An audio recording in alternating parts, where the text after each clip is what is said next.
Most of the time, you think change happens from the outside. A pill, a supplement, a new therapy, a new ritual, a new routine.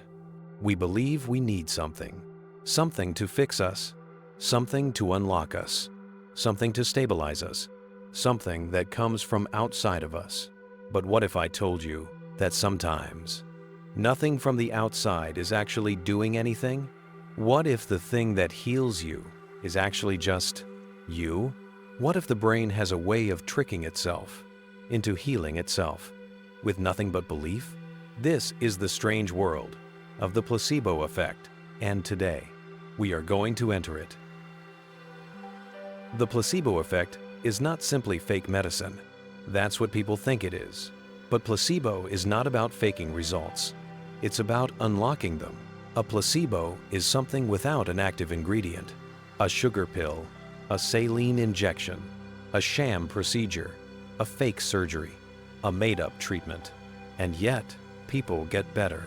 Their symptoms decrease, their pain diminishes, their anxiety goes down, their depression lifts, their insomnia improves, not because of the external intervention, but because something inside the brain believed something real was happening. Placebo is proof of something terrifying. Your beliefs can literally change your biology.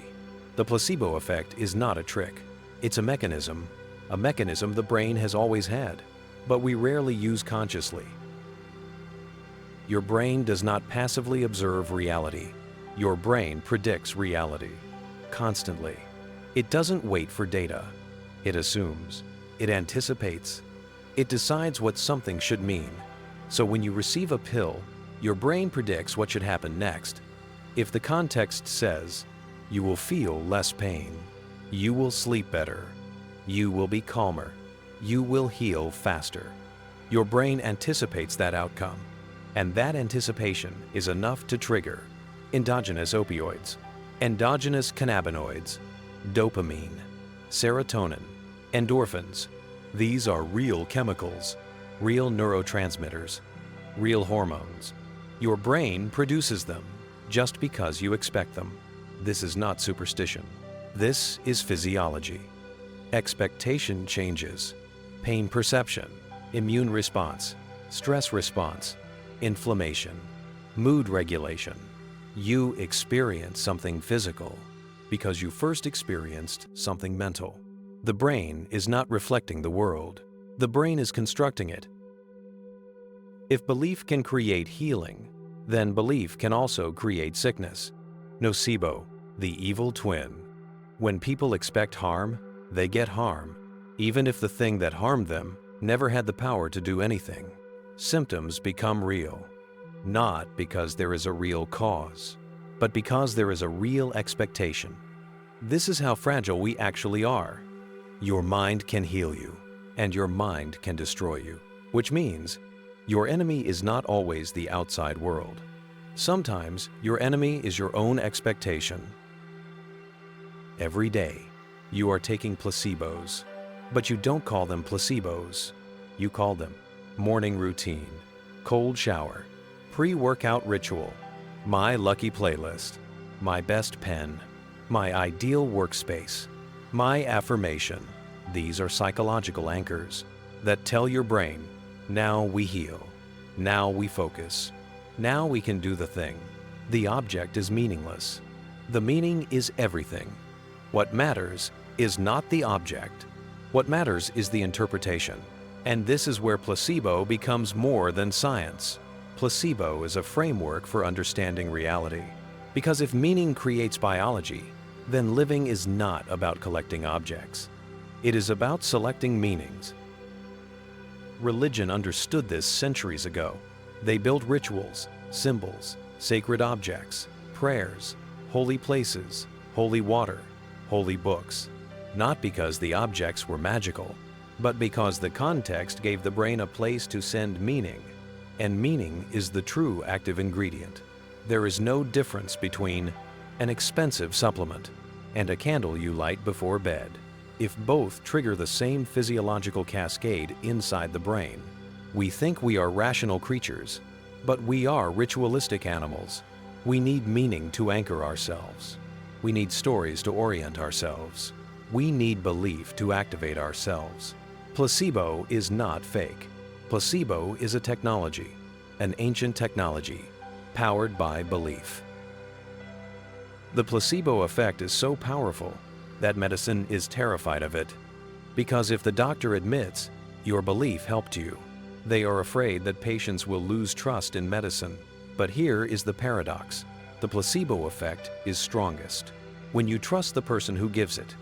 This is why the tone of the doctor changes the outcome of treatment.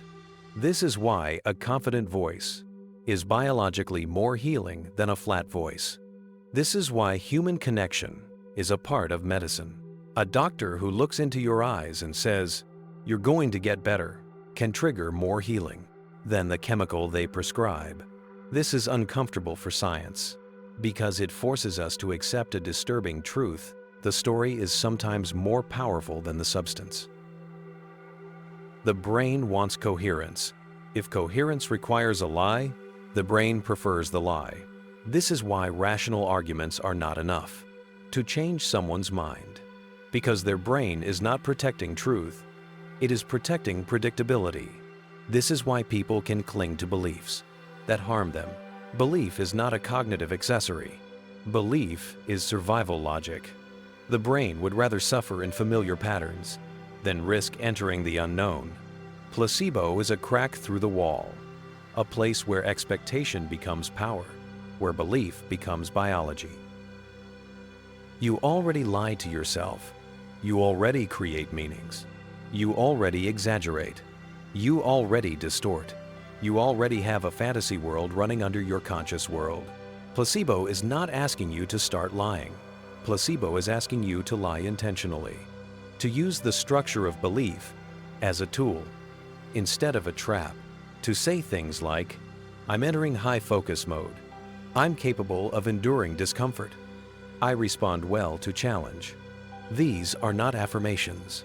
These are instructions to the brain, and the brain follows, not because they are true, but because you give them permission to become true.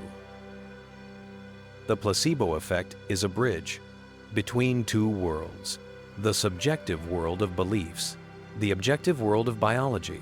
Most people live at either extreme. Some say psychology is everything. Some say biology is everything. But placebo proves something else. There is no everything. Everything is entangled. Meaning is chemical. Expectation is chemical. Belief is chemical. The mind is not separate from the body. The mind is embodied. The placebo effect is the most misunderstood force in psychology because people think it's a trick, but placebo is not a trick. Placebo is a permission slip. A permission slip. You can write for yourself. We look for external magic, but the most powerful magic was always internal. You don't need to wait for the world to give you something. Before you can change, you already have the most powerful substance inside you. Belief. Not naive belief, not childish belief, not superstition, but belief as a biological tool. Belief as an instrument. Belief as leverage. Belief as technology. The placebo effect is not about lying to yourself. It is about discovering that your mind is already a pharmacology lab, and your thoughts are the chemicals. So the next time you take a pill, the next time you do a ritual, the next time you try to fix yourself, ask yourself, what am I actually giving power to? Because the thing that heals you might not be the thing you hold in your hand. It might be the thing you hold in your mind.